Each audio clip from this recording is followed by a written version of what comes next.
Indonesia. Sebagai bentuk rasa cinta terhadap Indonesia, sudah seharusnya setiap warga negara memahami negara sendiri dari beragam aspek. Untuk bisa memahami beragam aspek tersebut, masyarakat Indonesia bisa mempelajari wawasan Nusantara. Dengan mempelajari wawasan Nusantara, akan tumbuh jiwa nasionalisme pada setiap warga negara Indonesia. Wawasan berasal dari kata wawas atau bahasa Jawa yang berarti pandangan atau tinjauan. Selanjutnya, muncul kata mawas yang artinya memandang, meninjau atau melihat.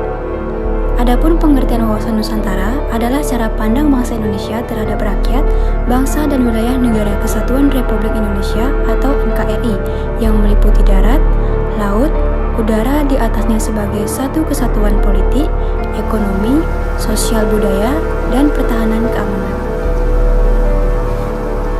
Wawasan Nusantara memiliki manfaat sebagai pedoman, motivasi, dorongan, serta rambu-rambu dalam menentukan segala kebijaksanaan, keputusan, tindakan, dan perbuatan bagi penyelenggaraan negara di tingkat pusat dan daerah, maupun bagi seluruh rakyat Indonesia dalam kehidupan bermasyarakat, berbangsa, dan bernegara. Wawasan Nusantara bertujuan mewujudkan nasionalisme yang tinggi di segala aspek kehidupan rakyat Indonesia yang lebih mengutamakan kepentingan nasional daripada kepentingan individu, kelompok, golongan, suku bangsa, atau daerah. Sehingga, wawasan Nusantara memiliki peran penting untuk mewujudkan persepsi yang sama bagi seluruh warga negara Indonesia.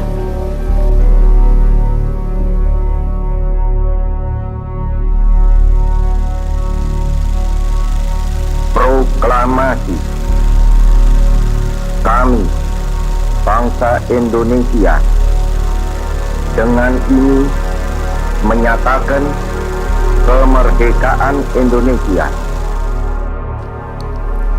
Latar belakang historis wawasan Nusantara. Bangsa Indonesia juga memperjuangkan konsepsi wawasan Nusantara berdasar Deklarasi Juanda ini ke forum internasional agar mendapat pengakuan bangsa lain atau masyarakat internasional. Melalui perjuangan panjang, akhirnya konferensi PBB pada tanggal 30 April 1982 menerima dokumen yang bernama The United Nations Convention on the Law of the Sea atau biasa disebut UNCLOS. Latar belakang sosiologis wawasan Nusantara. Sebagai konsepsi kewilayahan bangsa Indonesia, mengusahakan dan memandang wilayah sebagai satu kesatuan. Namun seiring tuntunan dan perkembangan konsepsi wawasan Nusantara, mencakup pandangan akan satu kesatuan politik, ekonomi, sosial budaya, dan pertahanan keamanan termasuk persatuan sebagai satu bangsa. Sebagaimana dalam rumusan GBHN 1998 mengatakan wawasan Nusantara adalah cara pandang dan sikap bangsa Indonesia mengenai diri dan lingkungannya dengan mengutamakan persatuan dan kesatuan bangsa serta kesatuan wilayah dalam penyelenggaraan kehidupan bermasyarakat, berbangsa, dan bernegara. Latar belakang politis Nusantara. Dari latar belakang sejarah dan kondisi-kondisi sosiologis Indonesia, kita dapat memahami betapa perlunya wawasan Nusantara bagi bangsa Indonesia.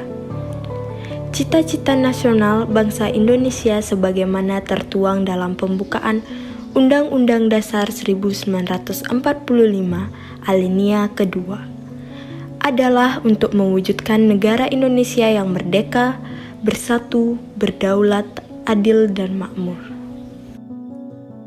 Dengan adanya konsepsi wawasan Nusantara, wilayah Indonesia menjadi sangat luas dengan beragam isi flora, fauna, serta penduduk yang mendiami wilayah itu.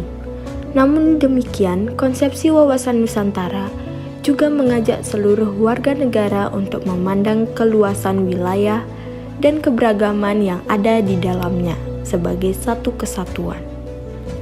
Wilayah luas Indonesia tentu memberikan tantangan bagi bangsa Indonesia untuk mengelolanya. Hal ini dikarenakan luas wilayah memunculkan potensi ancaman dan sebaliknya, memiliki potensi keunggulan dan kemanfaatan.